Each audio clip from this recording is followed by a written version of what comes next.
자, 특별검사 수사 이제 얼마 남지 않았습니다. 그러나 삼성전자 이재용 부회장 구속 영장 청구 문제 계속 논란이 되고 있습니다. 오늘 아침 박영수 특별검사가 출근하는데 그 장면 소개해드리겠습니다.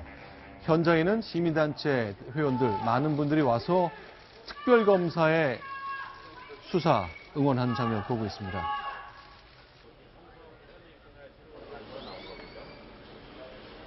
자, 여러 가지 기자들이 질문합니다만 서로 룰은 지킵시다. 브리핑 때 질문해라. 뭐 그런 뜻인 것 같겠네요.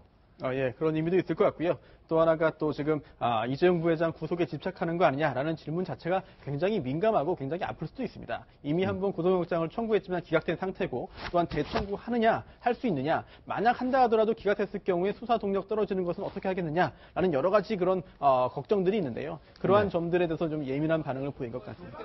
자, 그럼 실제로요. 이제 이 두 번째 소환했습니다. 어제도 저희가 소개해드렸습니다만 영장 이번에 청구하겠다. 이 경우에는 14일, 그러니까 오늘이죠. 오늘 또는 내일 이제 법원의 구속영장 재청구서를 이제 접수할 것으로 예측이 되고 있는 상황입니다.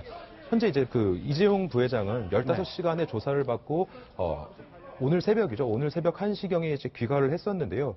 어떤 말도 없이 이렇게 귀가하는 모습이 인상적이었습니다. 자, 그러니까 삼성이 정유라 씨한테 승마 지원한 건 뭐 알고 있는데 과연 합병하고 경영권 승계하는데 청와대가 직접 도와줬느냐. 특검의 생각은 암묵적으로 청탁이 오갔다. 그러니까 뭐 문서가 나왔다거나 누군가 진술한 건 아직 없었다는 뜻입니까? 예, 그렇습니다. 지금 문제가 되고 있는 것이 뇌물 관련된 범죄이고요. 네. 게다가 또 좀 더 특정하자면 제3자 뇌물 수수입니다. 네. 제3자 뇌물 수수자가 성립하려면 대가성이 인정되는 것이 첫 번째고요. 네. 또한 여기에 더해서 부정한 청탁이 있어야 됩니다. 네. 즉 삼성 측에서 대통령에게 뭔가 부정한 청탁을 해야 되는데요. 삼성 측은 이렇게 말하고 있습니다. 부정한 청탁을 한 적이 없다. 부정한 청탁을 한 증거를 내놓아라. 라고 하고 있는데 특검은 이렇게 보고 있습니다. 물론 명시적으로 부정한 청탁을 했다는 증거는 아직까지 없다. 하지만 그동안의 대법원의 판례를 볼 때 오히려 부정한 청탁을 명시적으로 남겨놓는 것이, 증거를 남겨놓는 것이 오히려 이례적이다. 즉, 암묵적, 묵시적으로 뭔가 청탁을 했다고 인정된다면 충분히 제3자 뇌물수수가 성립할 수 있고, 또한 이번 달 초인데요. 정옥근 전 참모총장에 대해, 해군 참모총장에 대해서 제3자 뇌물수수 유죄 판결이 확정됐습니다. 그때도 명시적인 그런 부정한 청탁은 없었지만 한 방산업체에서 정옥근 전 총장에게, 당시 총장에게 부정한 청탁을 했고, 그리고 아들의 업체가 지원을 받았거든요. 이런 걸 통해 이런 걸 볼 때 정말 유사한 구조 아니냐라고 해서 부정한 청탁이 암묵적, 묵시적이라 할지라도 유죄 판결 성립 가능하다라는 그런 입장을, 그런 법리를 특검이 펴고 있습니다. 자, 그럼 암묵적 청탁, 그러니까 눈빛 교환을 뭐 따로 말할 필요가 있느냐? 또 내가 이걸 줄 테니 그쪽이 이쪽 주시라 하는 거를 문서로 남겼을 리가 없지 않느냐? 이것이 특검의 설명이거든요. 이제 그런 것도 이제 전체적으로 이제 법리적인 측면도 있고 네. 첫 번째 같은 경우에 이제 수사에는 제일모직하고 삼성물산이 서로 합병하는 과정에서 청와대가 얼마나 협조를 해주고 그 돈을 받아냈느냐 이런 거였고 이번 같은 경우에는 그 합병을 한 이후에 삼성 SDI의 삼성물산에 대한 주식이 많이 늘었거든요. 그래서 공정위에서 그 1,000만 주 너 팔아라. 이렇게 얘기를 했는데 나중에 청와대에서 지시가 온다면 그 500만 주로 절반을 줄여줬거든요. 그것이 어떤 특혜 아닌가 하는 것, 그게 뇌물죄에 해당하는지 이거를 다시 추가해서 영장을 쳐보겠다는 거죠. 자, 그렇죠. 청구하겠죠. 과연 결과가 어떻게 나올지 정말 큰 승부를 특별검사는 앞두고 있습니다. 자, 그런데 특별검사 이제 대기업 다른 곳은 이제 일손 부족 등등을 이유로 수사 못하고 있거든요. SK 등등 다만한 기업들이 관련됐습니다만 그런데 이제 최동욱 전 검찰총장이 오늘 라디오 인터뷰에 나서서 더 해야 된다. 숫자도 늘려야 되고 특검도 한 1년쯤 해야 된다고 얘기했습니다. 자, 오랜만에 방송에 나온 최동욱 전 검찰총장 그 얘기 들어보겠습니다.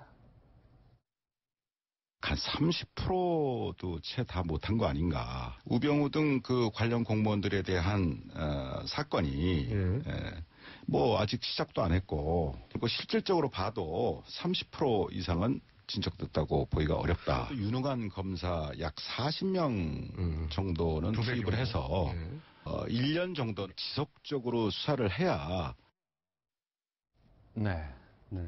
이 최동욱 전 총장의 저 얘기는 만약에 이번 그 대통령 탄핵에 대한 결정, 헌재 결정 이후에 만약에 정권이 그 교체가 된다라면 네. 한번 최동욱 전 총장의 저 얘기가 현실화될 가능성이 좀 있죠. 아, 문재인, 안희정, 이재명, 안철수, 손학규 등등 네. 더불어민주당이나 국민의당이 집권할 경우 저렇게 될 수도 있다. 그렇습니다. 왜냐하면요.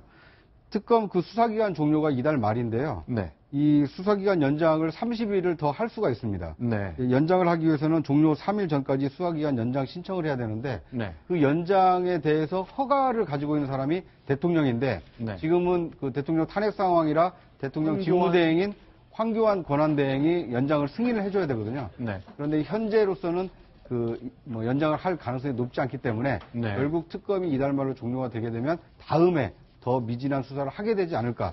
그 얘기를 최동욱 전 총장이 좀 하고 있는 것 같습니다.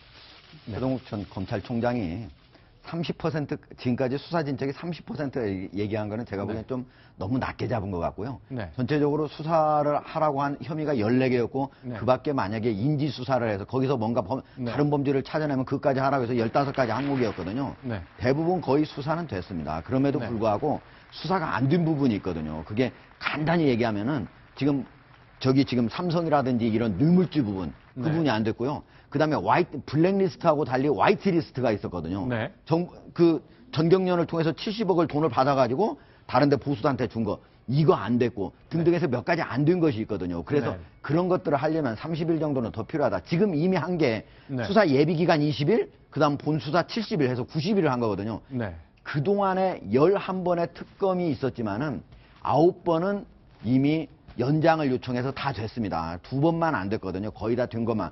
따라서 만약에 논리적으로만 따진다면은 네. 황교안 대통령 권한당은 해주는 게 맞고 네. 그러나 지금 현재 여러 가지 황 대행의 태도를 볼 때는 안 해주려고 하는 거 아닌가 네. 이런 의구심을 떨칠 수가 없습니다. 이제 최동욱 검찰총장의 경우는 이제 박근혜 정부 관련해서 굉장히 섭섭함이 많이 있는 분이잖아요. 이제 일부러 자신의 사생활 관련 내용이 이제 한 언론에 보도된 것 자체도 청와대가 기획했다는 의구심을 마음속으로 갖고 있을 것 같습니다. 오랜만에 이제 공식적인 자리에 등장한 거나 마찬가지인데요. 그동안 그림을 그리고 있었다. 그런 보도도 계속 나왔었죠. 그렇죠. 알겠습니다. 자, 최동욱 전 검찰총장까지 나서서 훨씬 기간도 늘려야 되고 인력도 많이 늘려야 된다. 아직 한 거 없다. 30%만 했다. 이렇게 설명했습니다.